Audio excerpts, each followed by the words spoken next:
मनोहर का घर पुराने कब्रिस्तान के पीछे था और उसके घर की छत से वह कब्रिस्तान अच्छे से दिखता था। वह रोज उस कब्रिस्तान को पार करके ही अपने काम पर जाता था। मनोहर के 2 बच्चे थे और दोनों बच्चे बड़े ही शैतान थे। बड़े बेटे का नाम रॉकी और छोटे बेटे का नाम विक्की था। एक बार गर्मी की छुट्टियों में रॉकी और विक्की की बहन सोनिया भी आई हुई थी। तीनों मिलकर रात के लगभग 12 बजे एक रूम में ट्रुथ और डेयर खेल रहे थे। रॉकी सोनिया से पूछता है कि तुम ट्रुथ लोगी या डेयर। सोनिया डेयर लेती है और पूछती है कि तुम लोग कुछ खतरनाक करने के लिए तो नहीं कहोगे ना। ये हुई ना बात, तो जाओ अब छत पर से घूम करके आओ और छत पर रखे गमले में से फूल तोड़कर लाना, तभी हमें पता चलेगा कि तुम छत पर से आई हो या नहीं। तो छत पर से तो कब्रिस्तान दिखता है। नहीं, मैं नहीं जाऊंगी वहां पर। रॉकी और विक्की दोनों सोनिया को छत पर जाने के लिए जबरदस्ती बोलते हैं। सोनिया छत पर जाती है और जैसे ही गमले में लगे फूल की तरफ बढ़ती है तभी उसकी नजर कब्रिस्तान की ओर पड़ती है। कब्रिस्तान में एक बड़ा सा सूखा पेड़ होता है। वह देखती है कि उस पेड़ पर एक सर कटी हुई उल्टी लाश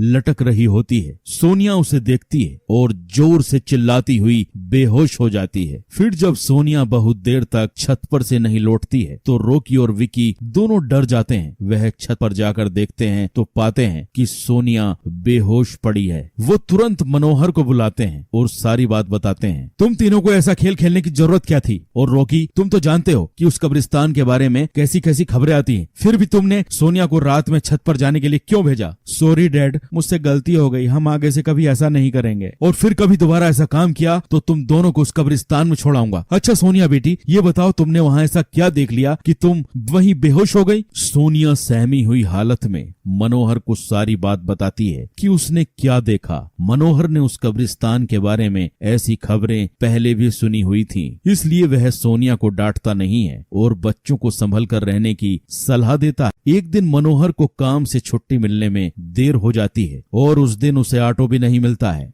वह पैदल ही घर की ओर चल पड़ता है। इधर विक्की और रॉकी दोनों आपस में बात करते हैं। विक्की, तुम्हें क्या लगता है सोनिया ने जो कहा वो सच है? मुझे तो लगता है वो सिर्फ बातें बना रही है, वो उसका भ्रम होगा। अरे नहीं भाई, तुमने उसकी हालत देखी नहीं, एक दिन भी और यहाँ रुकने को तैयार नहीं हुई। मुझे लगता है कि उसने सच में कुछ ऐसा देखा होगा कि चलो हम कब्रिस्तान में जाकर खुद ही देख लेते हैं। अरे भाई, तुम पागल तो नहीं हो गए? मुझे अपनी जान बहुत प्यारी है, मैं कहीं नहीं जाऊंगा और तुम भी मत जाओ। विक्की